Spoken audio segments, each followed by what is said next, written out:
بسم الله الرحمن الرحیم نحمده ونصلی علی رسوله الکریم۔ سپریم کورٹ آف پاکستان کے چیف جسٹس جناب فائز عیسیٰ صاحب نے ایک قادیانی کے خلاف درج مقدمہ پر اپنا فیصلہ سناتے ہوئے قادیانیوں کو اپنے مذہب کی تبلیغ کی اجازت دی ہے۔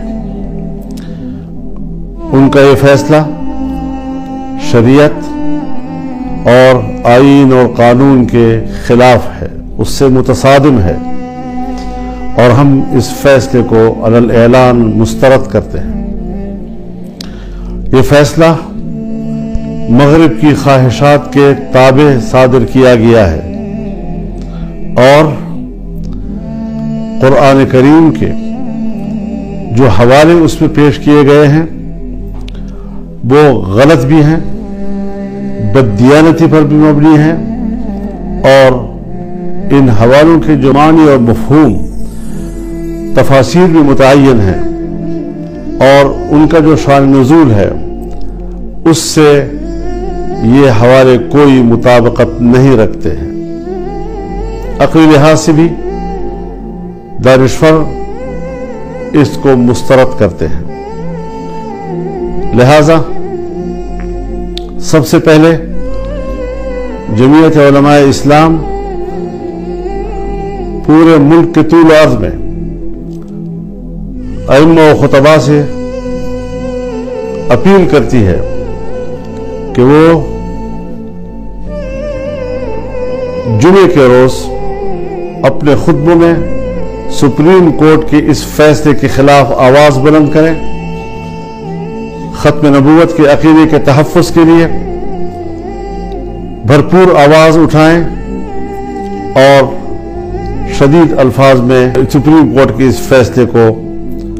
مسترد بھی کریں، اس کی مذمت بھی کریں۔ میں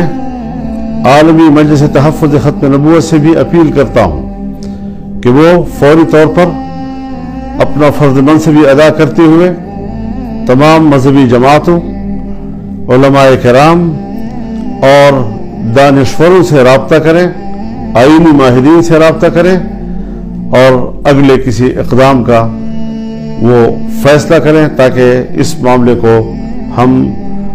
منطقی انجام تک پہنچائیں، عوام کی تائید کے ساتھ، عوام کی مکمل موافقت کے ساتھ۔ پبلک کو ہم نے اس حوالے سے آگاہ کرنا ہے اور ان کو اس فیصلے کے خلاف متحد کرنا ہے، ایک پلیٹ فارم پر لانا ہے۔ ہم نے انشاءاللہ العزیز اس حوالے سے کسی قسم کی کوتاہی جو ہے وہ اس وقت ملک اور قوم اس کا متحمل نہیں ہو سکے گی۔ ہم اپنے آئینی اور قانونی وکلاء کو بھی رابطے میں لے رہے ہیں، وہ اس کے قانونی اور آئینی پہلوؤں کا جائزہ لے کر جب نظر ثانی کی درخواست دے گی تو جمعیت علماء اسلام اس مقدمے میں فریق بنے گی، اور ہم قانونی محاذ پر بھی، عدالتی محاذ پر بھی، عوامی محاذ پر بھی، اور ہر محاذ پر اس فیصلے کو مسترد بھی کریں گے اور اس رجحان کا مقابلہ کریں گے۔ اس حوالے سے ہمیں آگے بڑھنا ہے، اور یہ پیغام ہے پورے ملک کے لیے، قوم کے لیے، اپنے کارکنوں کے لیے، دینی ذہن رکھنے والوں کے لیے، کہ وہ ختم نبوت کے عقیدے کے تحفظ کے لیے میدان میں اتریں۔ وآخر دعوانا ان الحمدللہ رب العالمین۔